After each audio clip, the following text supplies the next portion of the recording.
जय हिंद दोस्तों, ये 10th क्लास के साइंस विषय का रिफ्लेक्शन ऑफ लाइट का एक चैप्टर चल रहा है।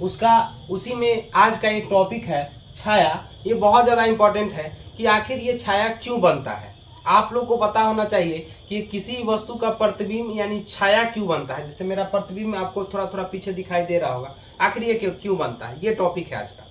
तो चलिए हम लोग देरी ना करते हुए स्टार्ट करते हैं। तो देखिए, छाया बनने का एक ही रीजन है कि कोई अपारदर्शी वस्तु है। छाया तभी बन सकता है जब कोई अपारदर्शी वस्तु आएगा। एग्जाम्पल के लिए देखिए, यहाँ पर ध्यान दीजिए। अगर हम कहते हैं कि कोई अपारदर्शी वस्तु ले लेते, ये वस्तु ले लिए, ध्यान दीजिएगा, यहाँ पर हम ले लेते हैं, ये वस्तु लिए और यहाँ से जब प्रकाश की किरण जाएगा तो ये तो वस्तु अपारदर्शी है, अपारदर्शी वस्तु है। यह कैसी वस्तु है? अपारदर्शी। तो अपारदर्शी वस्तु है जिसके कारण यह प्रकाश की किरण को पार होने नहीं देगा। जब प्रकाश के किरण को पार नहीं होने देगा तो ये प्रकाश के किरण जो है से विवर्तन के कारण यहाँ से होकर गुजरेगा, ऐसे जाएगा प्रकाश की किरण, ऐसे यहाँ से गुजरेगा। तो ये गुजरने के बाद यहाँ से ये सब तो उजाला उजाला प्रकाश दिखाई देगा, लेकिन ये प्रकाश के किरण को नहीं जाने दिया, इसके कारण सेम टू सेम इसी का पिक्चर अंधेरा दिखाई देगा, मतलब पीछे, क्योंकि ये प्रकाश के किरण को पार नहीं होने दे रहा है।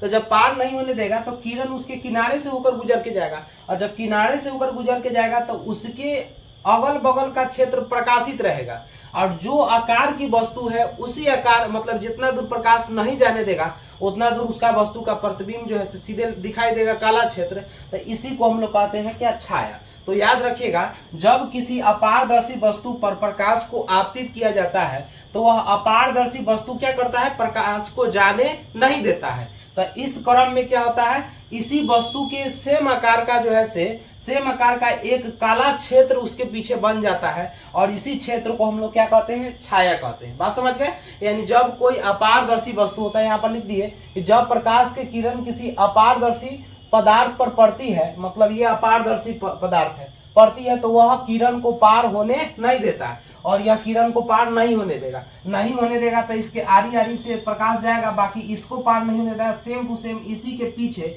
एक काला क्षेत्र बन जाएगा, और इसी को हम लोग क्या कहते हैं? छाया कहते हैं। तो इसी चीज को लिख दिए कि जब प्रकाश की किरण किसी अपारदर्शी पदार्थ पर पड़ती है तो वह प्रकाश को पार नहीं होने देती है, जिसके कारण वह वस्तु के पीछे एक काला क्षेत्र बनता है, और जिसे हम लोग क्या कहते हैं? छाया कहते हैं। उम्मीद करते हैं कि आपको ये छाया समझ में आ गया। सीधे समझिए ना कि हम अपारदर्शी वस्तु है, हमारा सेम प्रतिबिंब कब बनेगा? जब हम प्रकाश हम पर पड़ेगा और पीछे हम प्रकाश को नहीं जाने देंगे, क्योंकि अपारदर्शी है। जब नहीं जाने देंगे तो प्रकाश जिन्हें जिन्हें जगह मिलेगा वो मह जाएगा, तो जे मह जाएगा उधर के पास तो रहेगा क्या? प्रकाशित रहेगा। लेकिन जिस चीज को नहीं जाने दिया वहां पर जो है उसी के सेम पीछे एक काला क्षेत्र बन जाएगा, और इसी को हम लोग कहते हैं छाया। जैसे थोड़ा थोड़ा दिखाई दे रहा होगा, पूरा तो नहीं दिखाई दे रहा होगा, थोड़ा थोड़ा दिखाई दे रहा होगा। तो ये देखिए, इसको नहीं जाने दे रहा है, हाँ यहाँ पर देखिए नहीं जाने दे रहा है, तो इसके कारण छाया बन गया। ठीक है, उम्मीद करते हैं ये पॉइंट आपको समझ में आ जाएगा कि छाया बनने के लिए तभी छाया बन सकता है जब कोई अपारदर्शी वस्तु हो। अपारदर्शी वस्तु अपने से प्रकाश की किरण को नहीं जाने देता है, जिसके कारण सेम उसी के पीछे एक काला क्षेत्र बनता है, और इसी को हम लोग कहते हैं छाया। ठीक है, उम्मीद करते हैं पॉइंट आप लोग समझ गए होंगे। अगला वीडियो में हम लोग अगला पॉइंट समझते हैं।